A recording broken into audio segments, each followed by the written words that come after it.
Okay, so we've got a new episode of Legends and Leaders, and today it's great to have Lindsay here. Hi. Lindsay, you have built up an amazing, career platform through showing what's possible for female athletes in racing. It's a space that has been, just a space that's very difficult to become, great and successful in. There's a lot of obstacles there, and you've achieved a lot to get to where you are today. So I'm excited to have you here and to talk about your story. Thank you. Thank you for having me. And yeah, it's been great, but it's a bit surreal hearing you say that. I feel like I'm just getting started. So thanks. So, Lindsay, like, how did you get interested in racing in this sport? Like, when did you decide, hey, this is what I'm going to go pursue with my life and make it into a career? Yeah, I mean, I was really fortunate enough. I found my passion at a really young age, and I went to a birthday party at a go-kart track when I was 11 just for fun, and fell in love with it. And my dad bought me a go-kart the next day because I begged him to go back and let me do this. And um yeah, he bought me a go-kart, and I started racing that year, and I won the regional championship my first year racing. And yeah, I knew it's what I wanted to do from a very young age. Like, honestly, like, I'm not just saying this, like, the first time I drove the go-kart, like, it was a feeling like I've never had before, just, like, going as fast as I can around a track. I was just I was in love, and I it's just cliche, but I knew I wanted to do that for my career and for the rest of my life. And so I was very driven from a young age to Mhm. make it. So you had that experience. I mean, to go from there to actually figuring out how to get into racing, it's an expensive sport. It's Yeah. not so accessible. How did you figure that part out to just start trying it out? Yeah, I mean, fortunately, my dad did pay for my karting, the first few years of my racing, and I know that's a position of privilege, and like so many people, it's such a inaccessible sport, even at that level, that I was super grateful that he did pay for my karting. And yeah, I mean, going from karting to racing and car racing itself is a weird transition, and a lot of people don't really know like how to get into it as well. So Mhm. um I kind of did, mini max karting growing up, and then I did shifter karts, which at the national level, and then everyone kinda tells you, like, what's the next step. And so we had people recommend to me to go to, Skip Barber Racing School, which is, a racing school that you can get your SCCA license, which is, like, your car racing license. And so I got that, and then I was testing with a team for the bottom division of open wheel racing. It was called USF 2000, which is like the bottom level of the IndyCar ladder. And so I was doing that. I found a team, I was testing with them. And then, yeah, it's very expensive. So my dad unfortunately wasn't able to financially support me past karting. And we weren't able to put together the funding for that. I was able to connect with someone and do a season of Legend Cars back in 2015, 2016, and that went really well. I ended up winning the national championship in that, in the it was like the US National Legend Car Championship. But I ended up winning that in overall points, which was amazing. And then unfortunately, like, the funding, as it is with racing, fell through.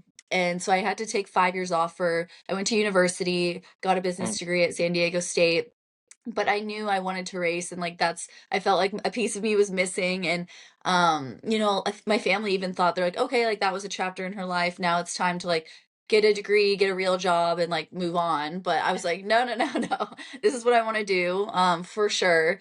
And so when I was in university, I sort of grew my social media following at the time. Sort of at the beginning it was more lifestyle content because I wasn't around race cars and I didn't have access to that. So I grew, I would say, my first like 400,000 followers off of lifestyle content. And then I was able to use some of that, my social media, to get back into racing in the car scene. And then I feel like my social media sort of exponentially grew off that because people could tell that was my passion, and it was like a niche. And yeah, so it's been a cool story to sort of grow my social media and flip that into partnerships and sponsorships for racing. But yeah, I've been racing again since 2021. I did touring cars, and then a few years of open wheel, and now I'm doing sports cars. So it's been a ride, and I feel like I've been in the industry for a long time, but then at the same time I haven't, because I've really only been racing cars since 2021. This has been only my second full season of racing this year. So it's kind of like a weird situation, but I have been racing since I was 11. So Yeah. So you realize you needed like to build the social media to even have kind of an opportunity in this space to self-finance Mhm. it. Like Yeah.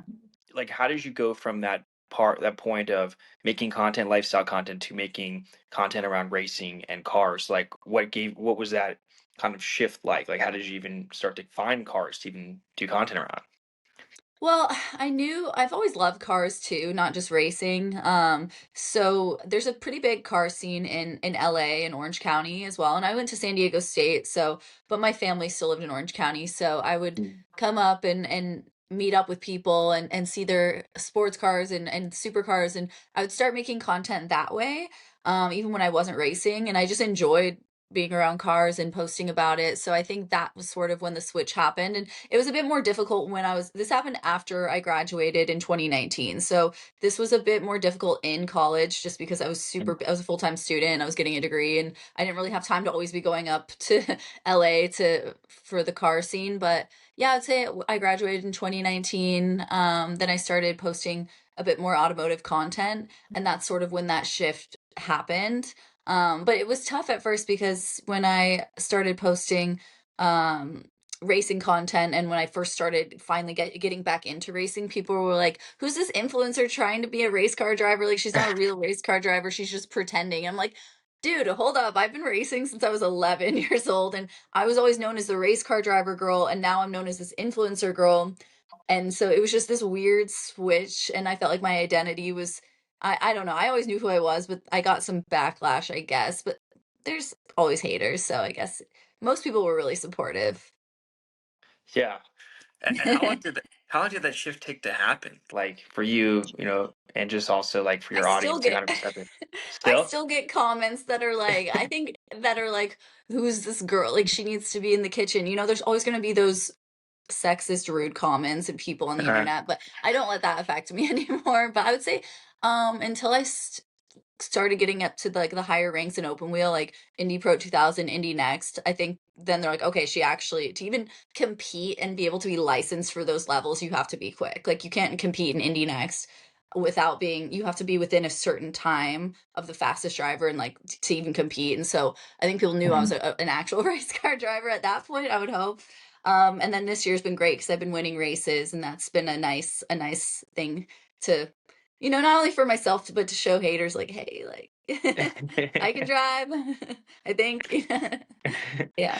What does your training routine look like? I mean, just athletes in general, everyone has their own kind of routine. Like, what goes into your routine for success? Yeah. I mean, especially this year, my training regimen has looked a bit different just because the past few years I've been in open wheel, which has no power steering. So it's extremely heavy in the arms. And so the past few years, I've absolutely been training mainly arms and back and shoulders. This year, I still train heavily in my arms, but focus more on cardio as well because in the cars, it's super hot. And so I like to do like hot yoga and train and um do like try to focus heavily on cardio. But I still strength train probably 3 4 days a week, and I do a lot of Pilates. I love Legree just because I feel like that time under tension is really important. It's similar to when you're driving a race car and holding the tension in the steering wheel. And then of course like the G forces are important, but that's not nearly as important either in GT racing, just because you're not carrying as much speed through the corners. There's not as much downforce in sports cars, so it's not as difficult on your neck. So I don't need to, I still train my neck, but it's not as intensive as it was for Indy Next, let's say. Hmm. And then I'm on my simulator a lot, driving on my simulator to stay in shape and driver shape because those things are really heavy. I set the settings up to like the heaviest setting, so it's like a workout. I actually threw my back out the other way Really? in the simulator, which is insane because I set the brake settings super heavy, and yeah, was doing too many laps and broke really hard, and my back got like thrown out. So anyway, it's a lot more intensive than people realize. It's not just turning the wheel. There's a lot to it, and so you have to really train like an athlete. Hmm. Yeah. No, it's intense. I mean, I definitely think Yeah. it is as well. Um, when you think about like just competing and then just the levels you've already went through and the levels you want to go to, like, I mean, how difficult have these jumps been? like in terms of just taking a toll on you physically, mentally, and like just how do you like prepare for the different phases you're trying to go towards? Yeah, I think when I was trying to move up the open wheel ladder up to Indy Next, like I was jumping up way too quickly, and I was listening to people who were, trying to tell me things to do with my career and previous people I've worked with, and just wanted to get to the top as quickly as possible because I felt like I missed out on so many of those years when I was in university. So Mhm. it was definitely mentally tough. I should not have jumped up as quickly as I did to Indy Next because I know the talent's there, but you need the experience and the seat time to be able to compete at that level. And so I would say that was difficult because I wasn't showing results that I knew I could. But then making the shift over to sports cars has been amazing because I'm physically capable of driving the cars now, and I felt like that was really hindering my performance. Mhm. And now I'm with a team that really supports me and cares about me, and they're called Rafa Racing, and I feel like having that mental support behind me from the team has really helped my mentality. And I Mhm. think racing is such a mental sport that's so important to me to feel like I'm supported with the team around me. And I think it's you win that first race and then you're like, okay, I can do this. And so it just builds off of the momentum builds off of itself. And then going forward into the future, of course, I want to continue to rise through the ranks. And now I really am focused on GT racing as well. Mhm. So I want to race to the top levels of, like WeatherTech and race in Daytona and eventually compete in Le Mans. So, I mean, that's the goal, and I'm going to do whatever I can to get there. And I know I'm capable. So, yeah, it's That's for sure. awesome. Confidence is important. It's so Yeah. important. Yeah. Yeah. When you just think about like the age that you kind of started at, like you talked about this a little bit before, Lindsay, like do you think that like in hindsight that was beneficial or was it negative? Did it have any impact on where you're at now? Like how old I was when I started racing, like as a Yeah. kid. Well, no, just when you started more Oh, professional. I mean, yeah, I feel like I'm a bit older than maybe people. I mean, I'm 28 now, which is crazy that I feel old, but like when I was in open wheel, those kids are like 20, 21 years old racing in Indy Next. And now that I again have switched over, I feel like in GT racing you can be a bit older. I Mhm. find there's like older people in the sport I'm in now, like in the type of racing I'm in now. So, yeah, I think of course it affected me at the time though, because I felt like I had to play catch up and move up as quickly as I can, improve myself. But in reality, those people had like 4 or 5 years of experience on me. So, and then the kids coming up were super young. And so I did feel like my age was a bit of a factor, but now I'm like, who cares? I don't think like that anymore. And now I'm like, I'm still young. I'm not even 30. Like, it's fine. I'm in my 20s still. And there's still a lot of time left in my career to be able to get to where I want to go. Yeah. Yeah, I think Yeah, that's a good way to look at it. I don't know how much the age necessarily matters, at the point you're at now, not really. really. It really doesn't Yeah. matter. There's kid like I mean, Lewis Hamilton's what is he like? He's like 40 now, like Fernando Alonso, and those cars are super physical. So I see people in NASCAR and in IndyCar in their 40s and 50s even. So Mhm. obviously being a woman that's you have to think about like when do you want to start a family because you can't just have a kid and then continue to race like Right. so but for me like right now my primary focus is still my racing and my career and my fiance he understands and he's working on his own career and right now racing's number one still. That's nice. That's good that Yeah, he understands. yeah. The risk associated with like racing, like, you're going at quite high speeds. Obviously the cars are as safe as they have ever been, but how do you manage that risk mentally?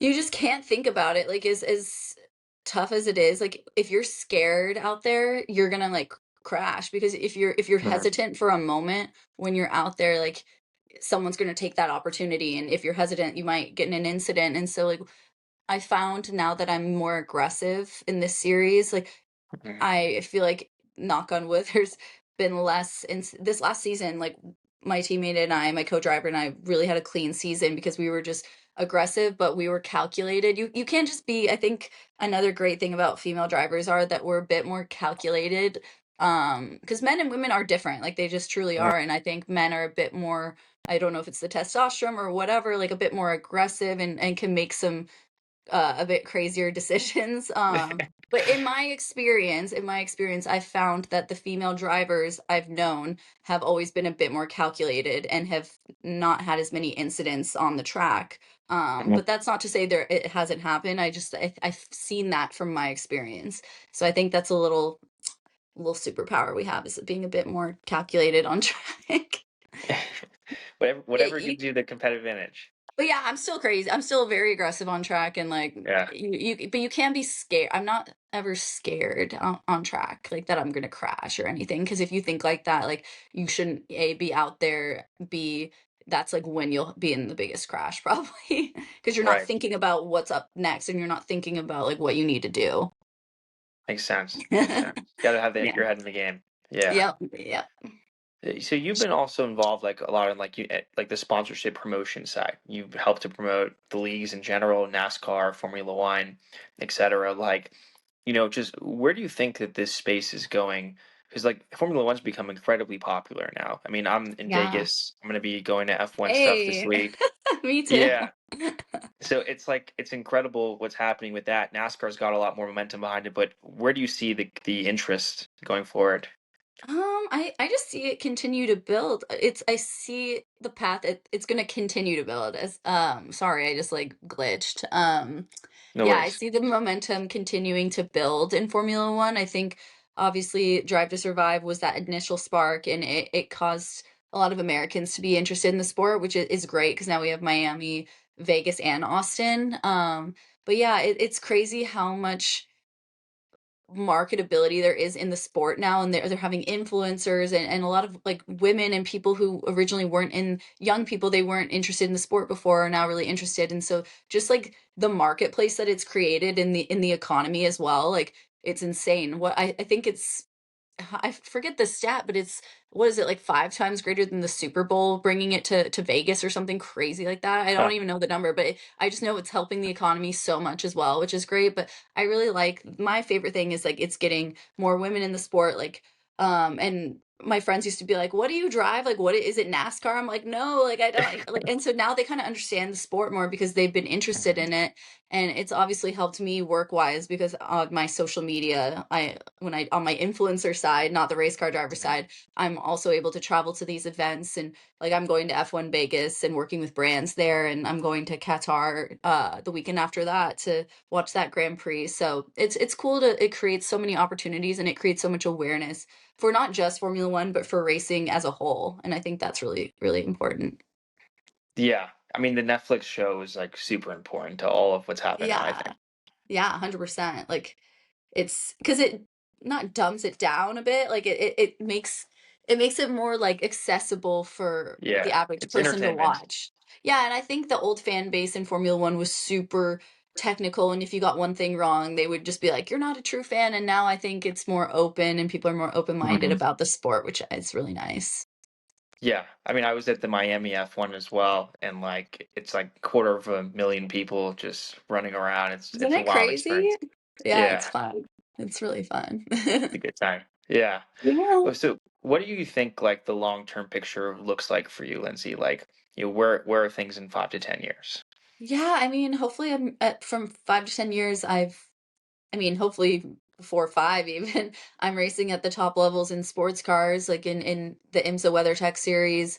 I'm getting paid to race. I'm still getting paid to do what I love and travel and be involved in social media. But then further down the line, I want to always be in the motorsport world. So Mhm. potentially want to start an agency to help other female drivers get sponsorship, or be involved in a race team that supports female drivers. I think is super important. I just want to be involved in helping bring up that next generation because that's super important to me. There wasn't a lot of that. I think it's shifted a lot, and now there's F1 Academy and other programs in the Formula E women's test, which is great. But back when I was a bit younger, that wasn't available. So I want to continue that momentum and help the next generation. And I also would love to be in I would love to be in front of the camera as well, but if I'm retired from driving, be in front of the camera, do a bit of hosting or, you know, broadcasting. I think that would be really special as well. So the Sounds world's fun. my oyster. I just want to be in racing, and it's just what I love. So as long as I can be in the industry and help others, I think that's what I want to do. That sounds awesome. I did want to Yeah. actually talk to you about Formula E as well, like what your thoughts are on Formula E. It's getting a lot more momentum. Yeah, it's really great, and I think the Gen 4, car is gonna bring it to that next level just because it's so fast. I mean, I haven't seen it in person, but, it looks sick, and, yeah, I think it's faster than the Formula 2 car. I think Hmm. they told me it's in between F2 and F1, and it looks amazing, and, just from driving the Evo 3 car, the instantaneous torque was incredible, and I think Mhm. having this I think it's 950 kilowatts now that the car's gotten to. That's gonna be so insane to watch, and I think for fans, it's gonna be really cool. So I only see Formula E going up from here, and Yeah, it's a new age, and it's really cool to see, yeah. I And think so too. everyone in the paddock's incredible. I think, Formula E, it's a bit more of a like, it's very competitive, but people are a bit more welcoming, and it's a great racing series, so I'm excited to see where it takes Yeah, off too. Yeah. same. Well, that was Yeah, all the questions I had, Lindsay. Thanks for coming on and okay. doing this. Yeah, Um, thanks for having me.